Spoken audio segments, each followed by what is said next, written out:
Hi all, this is a really quick impromptu video which I didn't plan to make, and I just thought, do you know what, I'll throw the camera on. It's been a wee while from we've done an experiment, or I've done an experiment, and I thought, because a lot of people had messaged me quite recently, I had posted on my stories about sowing seeds and stuff. People were like, can you sow seeds in October, can you do stuff in October?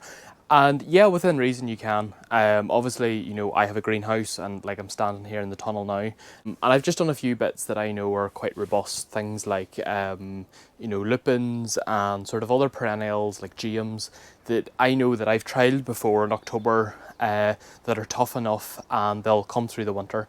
And as you can probably see here, my tunnel's a bit of a mess at the minute. I'm starting to seed collect, and I'm drying out like loads of different seed pods and heads and things and bits and pieces here in the tunnel.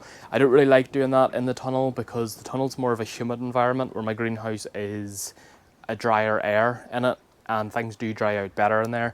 But last year I had a really bad experience where I lost all my aeoniums because I had them on this table, and even though I had brought them in September last year and they weren't too wet and I had fleeced them over, they still got blitzed in the winter.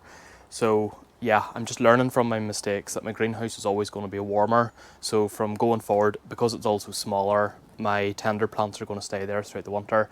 And I haven't made my mind up yet if I'm doing winteries or not this year, but I am just drying bits and pieces out in the background just in case I change my mind.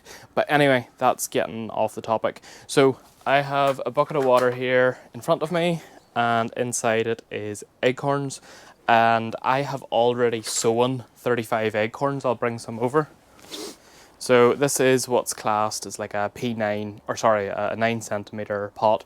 It's just a great wee square pot, and there's some compost in there mixed through with a wee bit of perlite and the acorn. So that is a suitable size if that acorn was to germinate. So I had posted about the sink float test, and a lot of people didn't actually know about this, and I thought it was common knowledge. But basically, you can do this with some seeds. I do this with lupin seeds as well. It's not applicable to all seeds, but some things. But I do it with acorns also. It's kind of like, if you have a rotten egg, it'll float. So like an inviable acorn will always sink. So, they've all floated to the surface. So I know to discard those straight away. So all the acorns that have sunk to the bottom, I know were viable acorns. But back to this here. That's quite a nice commodity of earth. It's a good size. It's small. But in the times we're living in, and like how cost effective it needs to be now for gardening, that for me, that's quite a lot of compost for one seed. And there's always this myth that, oh my goodness, that water's freezing.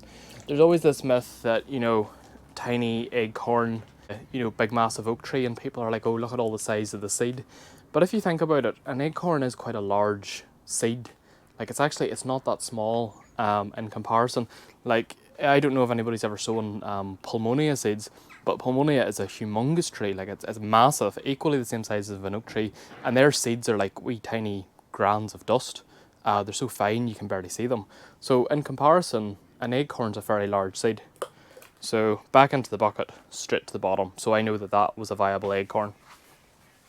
I'm not sponsored to talk about these, I just love them. I mean, I'm not anyway important to be sponsored to do anything, but this is the charged iodine CD60 seed tray.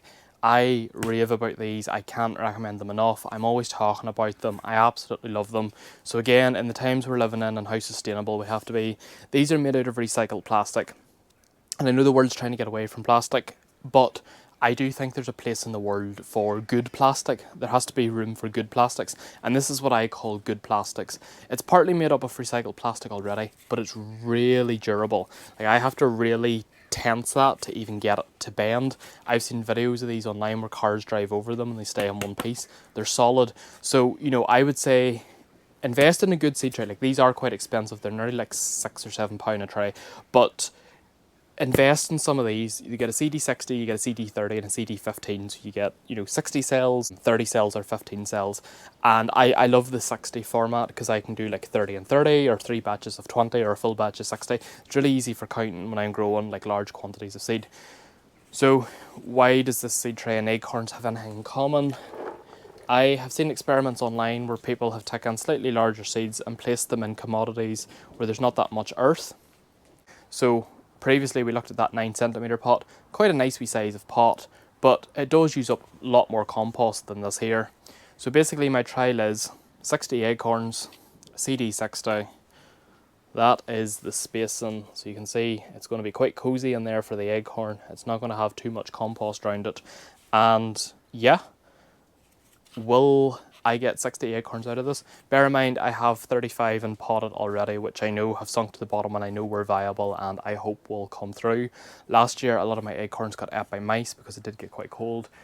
This year I have them positioned in a crate and I'm going to try and position them as high as I can just to make it awkward for the mice to tick. Acorns don't need any special treatment. You know, I see all these people online saying, oh, you need to put them in the fridge and you need to do this.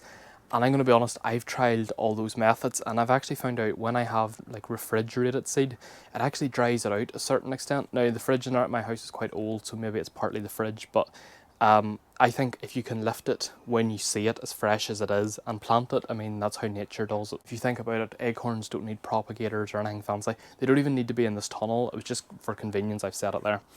But anyway, that is my trial. I'm going to pop these up, see how I get on, and yeah, time will tell. I'll post on socials if I was successful or not, but I would like to think that there's ample space in there for an acorn, and if there is, that's a humongous saving in terms of compost, as I said, given the times we live in for seed sowing. So yeah, I will keep you posted. As always, thank you for watching, thank you for supporting my channel, and if you want to ask any questions, drop me a comment below. Bye.